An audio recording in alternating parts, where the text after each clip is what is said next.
boleh dikata kong kali kong atau konspirasi antara neo-feudalisme dengan kolonial waktu itu untuk menghapus sejarah perjuangan para ulama pewaris perjuangan Wali Songo Dzurriyyah Rasulillah. Seakan kejayaan teritorial Nusantara ini tanpa ada jasa mereka. Nah, kalau kita pernah dan sering mendengar slogan jas merah, ya kita punya jas hijau. Jangan sekali-kali melupakan jasa ulama. Ya Rabbi bil Mustafa balligh maqasidana. Assalamualaikum warahmatullahi wabarakatuh.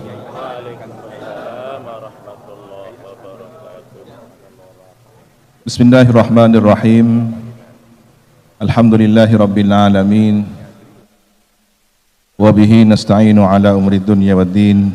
Wassalatu wassalamu ala asyrafil anbiya'i wal mursalin. Sayyidina Muhammadin wa ala alihi wa sahbihi ajma'in. Qala rabbi shrah li sadri wa yassir li amri wahlul 'uqdatam min lisani yafqahu qawli.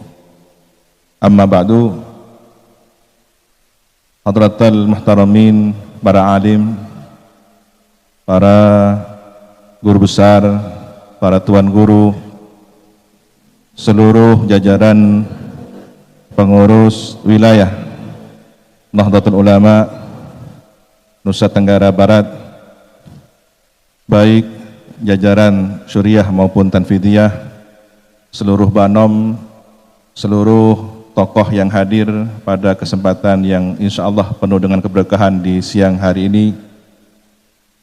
Hadirin hadirat muslimin muslimat nahdiyin nahdiyat hafidhakumullahu jami'an. Kita senantiasa berharap dijaga oleh Allah Subhanahu wa taala sihah wal afiat dan membawa iman Islam husnul khatimah. Para masyayikh, para tuan guru, para guru besar dan seluruh yang hadir, beberapa waktu yang lalu saya tidak sengaja menemukan satu artikel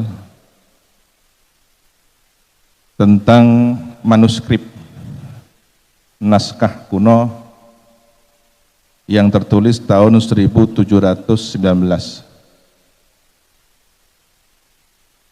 Masehi.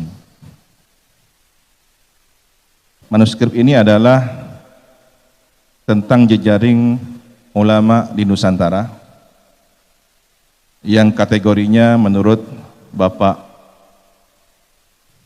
Guruta Ahmad Baso kategori manuskrip atau naskah Bali Lombok.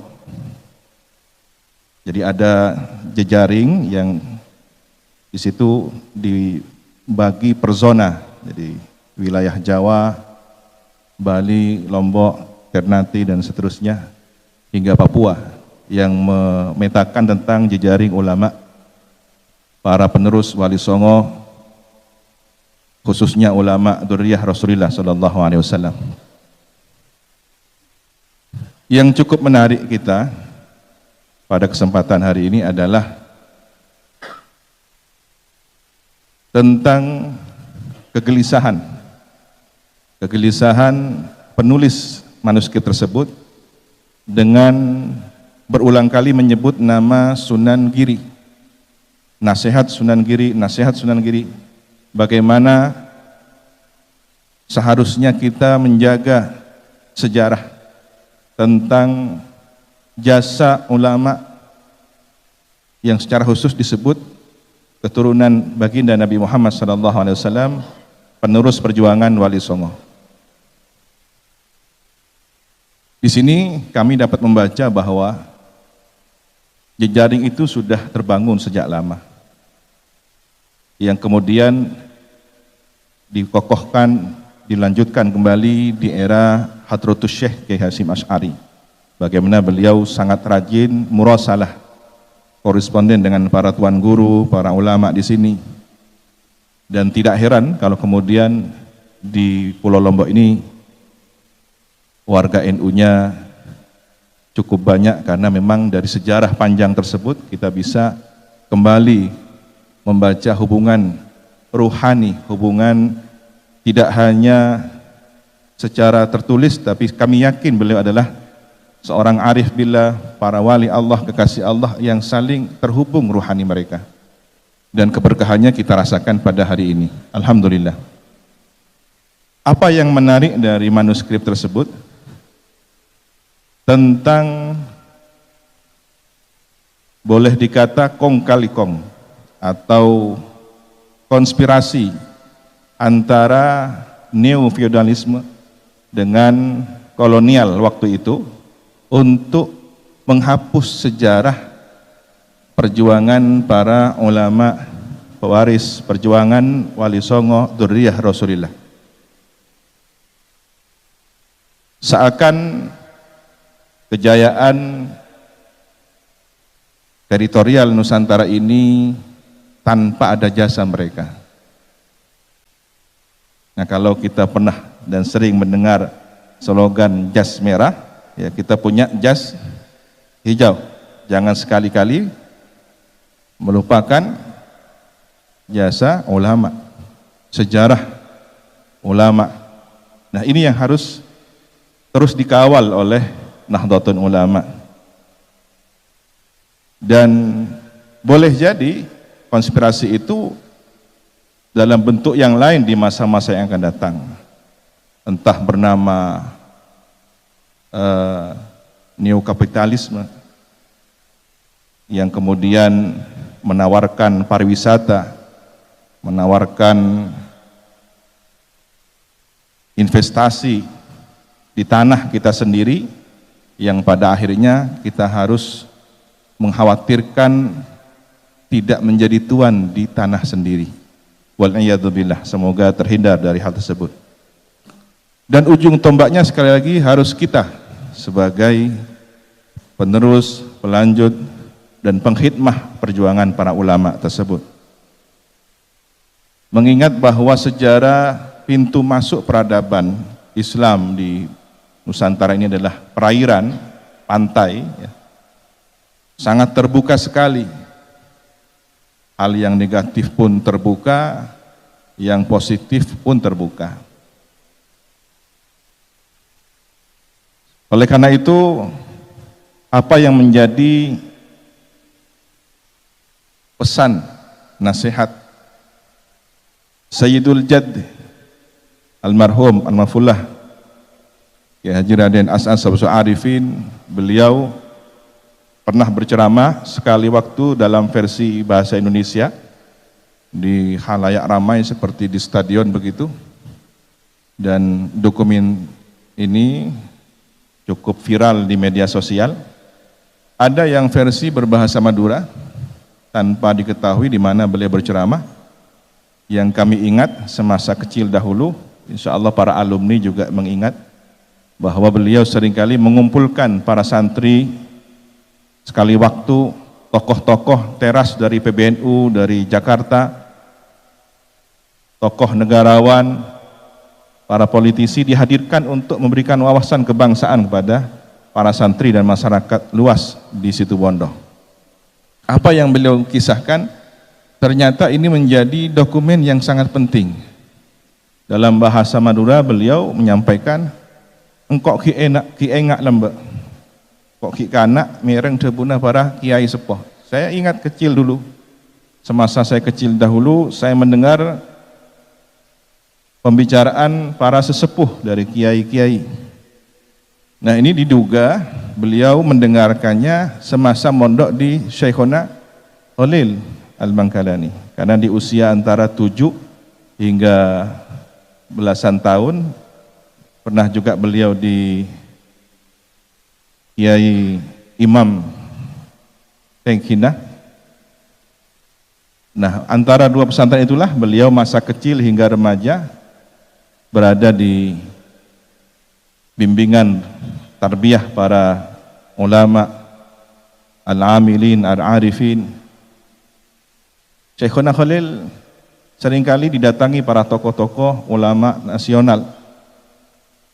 Sebelum tahun 24 ya, tahun 20-an pernah ada 60 ulama berkumpul di Surabaya menyampaikan kegelisahan ketika itu tentang fenomena yang ini sangat diduga kuat produk impor. Jadi Islam yang sengaja didesain oleh penjajah, oleh kolonial untuk menghancurkan akar keagamaan di Nusantara ini. Mereka dilarang untuk berziarah kubur, mereka dilarang untuk tawasul, mencium tangan para ulama, tabarukan, dan seluruh ritual tradisi yang sangat identik dengan Nahdlatul Ulama hari ini. Kegelisahan itu tidak kemudian menemukan solusinya sampai 44 ulama bertemu di Bangkalan di Kiai Muntaha kalau tidak salah ingat. Nah, disitulah mungkin Kiai As'ad mendengarkan para sesepuh dari ulama berkisah adanya tulisan naskah kuno. Lagi-lagi ini manuskrip ya, karena kita sangat kehilangan tokoh-tokoh manuskrip. Padahal kalau melihat peradaban sastra di awal itu, bagaimana kemudian para pelajar dari berbagai agama di Nusantara ini, baik di tanah Jawa, di Bali, di Lombok, belajar menulis pegon. Bagaimana kemudian mereka menerjemahkan Bismillahirrahmanirrahim dengan sang sekerta Ono Coroko. Jadi tradisi tulis menulis, tradisi keilmuan ini mewarnai kehidupan para ulama, para dai-dai kita di masa itu. Apa yang tertulis? Kata Kiai As'ad, mengutip diskusi para kiai sepuh bahwa Sunan Ampel Raden Ahmad rahmatullah semasa mengaji, bermukim atau mondok di kota Madinah kira-kira 4 abad yang silam ya, karena beliau seusia Imam Abdullah bin Alawi al-Haddad Sahibur Ratib, yang saya berterima kasih ratibnya dibaca di kantor PWNU ini sehingga menjadi tambahnya nilai rohani spiritual para pengurus dan seluruh warga NU khususnya di NTB. Mudah-mudahan istiqomah. Nah, ternyata Sunan Ampel ini semasa mengaji di Madinah, beliau mendapatkan suatu karomah, bisa muwajahah, berdialog langsung dengan baginda Rasul Sallallahu Alaihi Wasallam, yang beliau mewasiatkan, bawalah ajaran Islam ahli sunnah wal jamaah ini ke negeri, Kiai As'ad sebutnya Indonesia. Nah, saya tidak tahu pasti apakah di manuskrip itu, naskah itu tertulis Indonesia ataukah riwayat bil makna dari Kiai As'ad. Boleh jadi kedua-duanya. Jika kemungkinan yang pertama itu adalah lafadz dari Rasulullah, berarti Rasulullah sudah menyebut Indonesia kepada Sunan Ampel. Jika itu adalah riwayat bil makna, teritorial Nusantara adalah bagian dakwah yang sudah mendapatkan nadrah Rasulullah, sudah dipandang oleh batin Rasul, sehingga Sunan Ampel ditugaskan untuk menyampaikan ajaran Ahlus Sunnah wal Jamaah di negeri ini. Oleh karena itu, merawat ajaran yang telah disampaikan oleh para sunan, para wali songo ini hingga diteruskan oleh para ulama, para kiai, tuan guru hampir di seluruh pelosok negeri ini adalah amanat baginda Rasulullah sallallahu alaihi wasallam. Dan itu adalah dalil, adalah hujjah. Ada 4 riwayat hadis tentang melihat Nabi, ya. Man ra'ani faqad ra'ani, man ra'ani fil manam faqad ra'ani fil yaqadah, dan beberapa riwayat lainnya yang menyatakan bahwa akurasi dari validitas tentang hadis melihat Nabi ini adalah benar. Ini perlu disampaikan bagi yang tanya dalil kan begitu ya. Apa dalilnya kan begitu. Kalau yang hadir ini insya Allah tidak perlu dalilnya. Karena ulama kita sudah dalil. Tuan guru kita sikapnya saja sudah dalil. Tapi ini sebagai hujah kita bahwa apa yang menjadi catatan manuskrip itu ternyata memiliki dalil yang kuat. Dan itu tercatat di Keraton Cirebon yang disalin dalam bahasa Sangsekerta di Keraton Yogyakarta. Mungkin juga di Leiden atau di beberapa perpustakaan di luar negeri lainnya.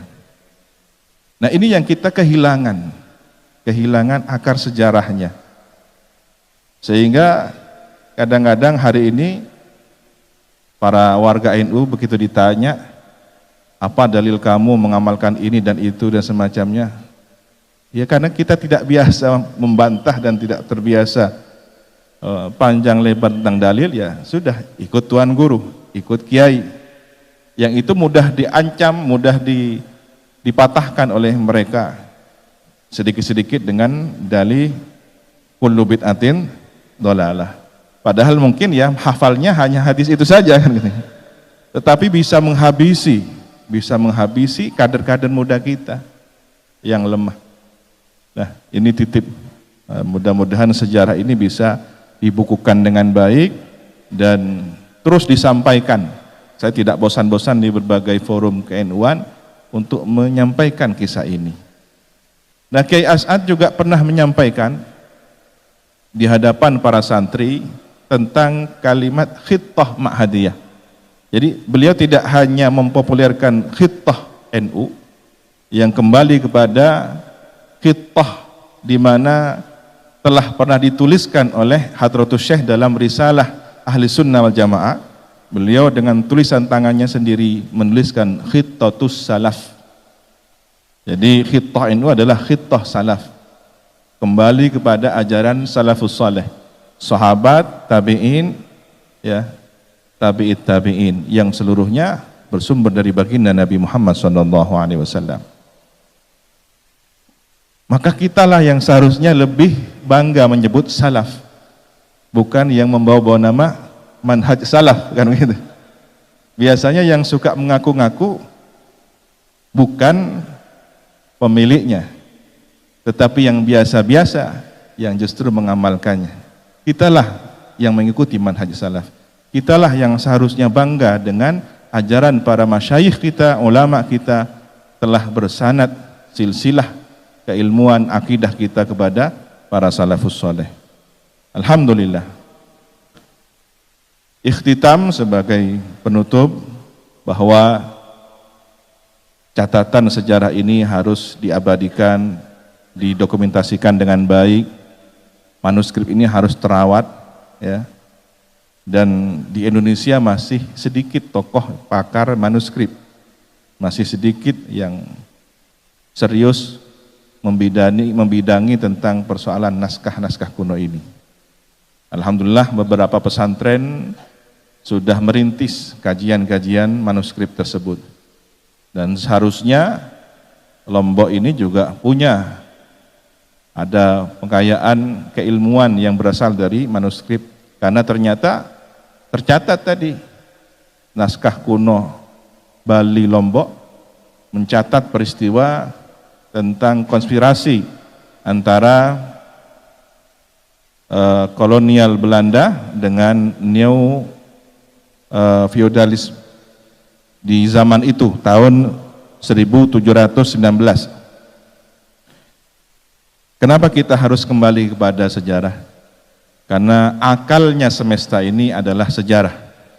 Kalau kita ingin karakter seseorang mengetahui, kita kan perlu melihat kurikulum vitae-nya. Dia sekolah di mana, pendidikannya di mana, sepanjang sejarah dia, riwayat akademiknya dapat kita baca. Ya. Sehingga apakah nanti akan menjadi pengurus NU yang benar NU, atau pernah mau jadi Muhammadiyah tapi gagal kan gitu ya. Nah, ini. Untung tidak terungkap ya kurikulum vitae-nya. Alhamdulillah diselamatkan oleh NU ini. Ya,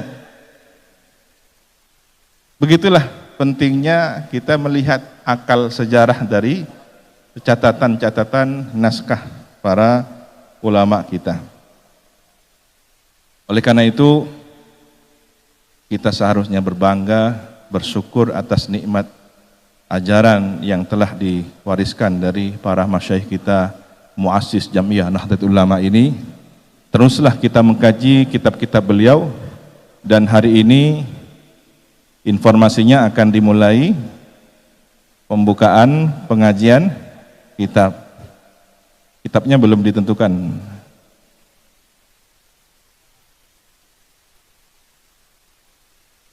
Barakallahu fikum. Nah,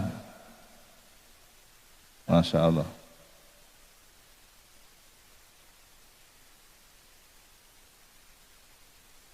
Barakallahu fikum.